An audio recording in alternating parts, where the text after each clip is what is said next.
Todo rey tiene un ejército, y todo ejército tiene generales. En el reino de la cocaína y la violencia del Chapo, hubo 4 generales cuyos actos sangrientos y despiadados sentaron las bases del cártel de Sinaloa.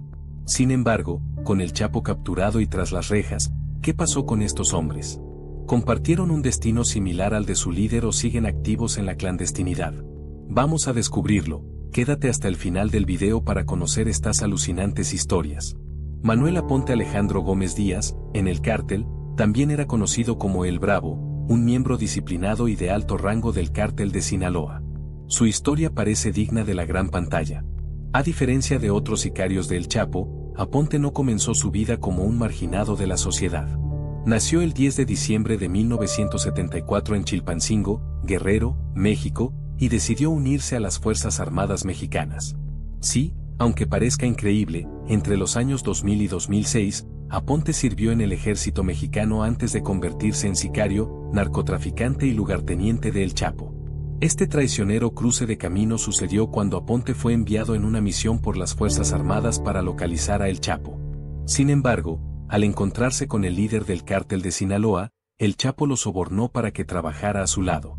Con el tiempo, El Chapo confiaría tanto en Aponte que le asignaría la tarea de espiar a otros miembros del cártel para detectar posibles traidores. Posteriormente, El Chapo lo designaría como jefe de su seguridad. Aponte fue fundamental para ayudar a El Chapo a escapar y eludir su captura, construyendo túneles en el norte de México.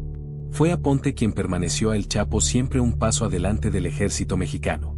En 2012, formó parte del equipo que secuestró a Rodrigo Viñas, un coordinador de operaciones de la Marina Mexicana. Viñas intentó tenderle una trampa a El Chapo, pero Aponte fue astuto y pidió refuerzos para crear una distracción, logrando escapar del control militar.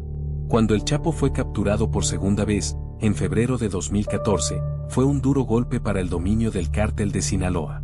El 9 de abril de 2014, los restos mutilados de Aponte fueron hallados en la Cruz de Elota.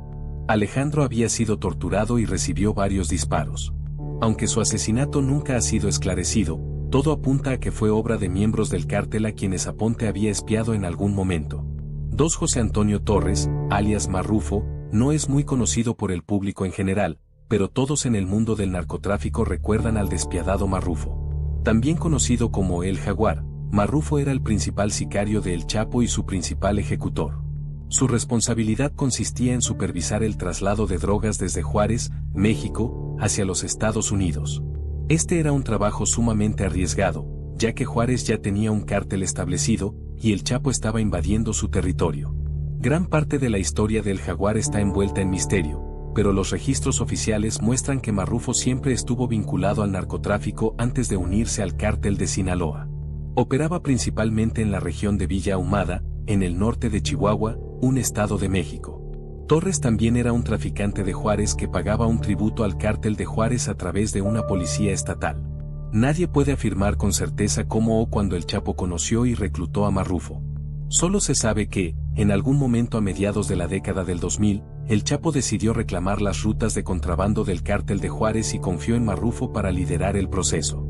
Para 2006, se rumoreaba que Marrufo estaba a cargo de un enorme grupo de pistoleros de élite conocido como Gente Nueva. Bajo su mando y en nombre del cártel de Sinaloa, lograron debilitar significativamente al cártel de Juárez ya su brazo armado, La Línea. Marrufo era diabólicamente cruel. Entre 2008 y 2012, muchas personas perdieron la vida bajo su mandato. Los registros señalan que al menos 1.600 personas fueron ejecutadas por Gente Nueva durante este periodo. Uno de los ataques más audaces de Marrufo ocurrió cuando conspiró contra miembros del cártel de Juárez, ordenando el secuestro y asesinato de un novio el día de su boda. Este hombre era pariente de miembros del cártel de Juárez y desafortunadamente para Marrufo, también era ciudadano estadounidense. Este crimen lo puso en la lista de los fugitivos más buscados por la División de El Paso de la Agencia Antidrogas de Estados Unidos, y muchos afirman que este evento marcó el principio del fin de El Jaguar. Sin embargo, fue otro asesinato en 2009 el que puso precio a su cabeza. El 3 de septiembre de ese año, hombres enmascarados, bajo las órdenes directas de Marrufo, irrumpieron en un centro de rehabilitación en Ciudad Juárez. Reunieron a 20 pacientes contra una pared y les dispararon, 18 murieron, y los 2 restantes quedaron gravemente heridos. Finalmente, Marrufo fue perseguido, capturado y extraditado a Estados Unidos, donde cumple una condena de 40 años en un centro penitenciario en Arizona. Mario Iglesias Villegas. Mario, en su momento, fue el líder de la brigada de sicarios del Cártel de Sinaloa, bajo las órdenes directas del Chapo. Era conocido como la cosechadora debido a su crueldad como asesino, aunque también estuvo implicado en muchos otros crímenes. Sin embargo, fue su habilidad para matar a sangre fría a miles de personas lo que lo convirtió en una figura temida y respetada dentro del cartel. Se unió al Cártel de Sinaloa en 2008 y recibió instrucciones directamente del Chapo. En apenas 4 años, de 2008 a 2012, Mario fue responsable directo de la muerte de al menos 4.000 personas. Todos estos homicidios ocurrieron en Ciudad Juárez. Muchos han señalado que la incontrolable violencia de Mario fue uno de los factores clave que permitieron al Cártel de Sinaloa ganar la guerra contra el Cártel de Juárez. No obstante, uno de los errores más graves de su carrera violenta sucedió en 2010, cuando, junto con Marrufo y otros sicarios, llevó a cabo el secuestro por venganza de un ciudadano estadounidense y su familia. El 10 de mayo de 2010, las víctimas fueron encontradas muertas en Ciudad Juárez. Finalmente, Mario fue detenido en 2012 y declarado culpable de múltiples delitos, entre ellos lavado de dinero, tráfico de drogas, homicidios, conspiración y posesión de armas de fuego, entre otros.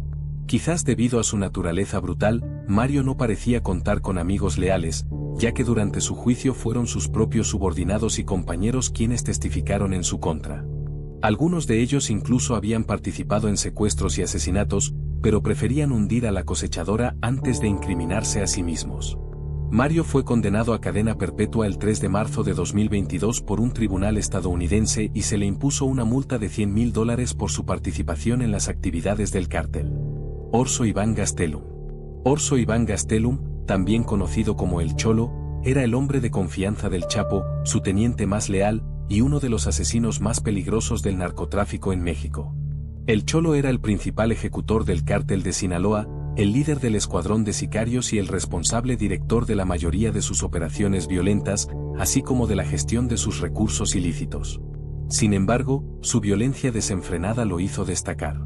En una ocasión, golpeó a unos policías de tal manera que el propio Chapo tuvo que reprenderlo. Se decía que el Cholo era responsable de al menos el 80% de los asesinatos perpetrados por el Cártel de Sinaloa, la mayoría de los cuales ejecutó personalmente. En 2005, las autoridades casi lograron poner fin a su reinado de terror cuando fue arrestado y acusado de posesión de armas, pero una investigación mal gestionada permitió que el Cholo fuera liberado 3 años más tarde. Un enfrentamiento armado con soldados en 2008 resultó en su captura y encarcelamiento, pero logró escapar un año después, el 9 de agosto de 2008. Esta fuga desencadenó una extensa persecución, con varios intentos fallidos de captura entre 2010 y 2015. En 2013, mientras el ejército perseguía un convoy de hombres armados en el que supuestamente se encontraba el Cholo, disparó y mató a su compañera, Susan Flores, quien apenas tenía 22 años.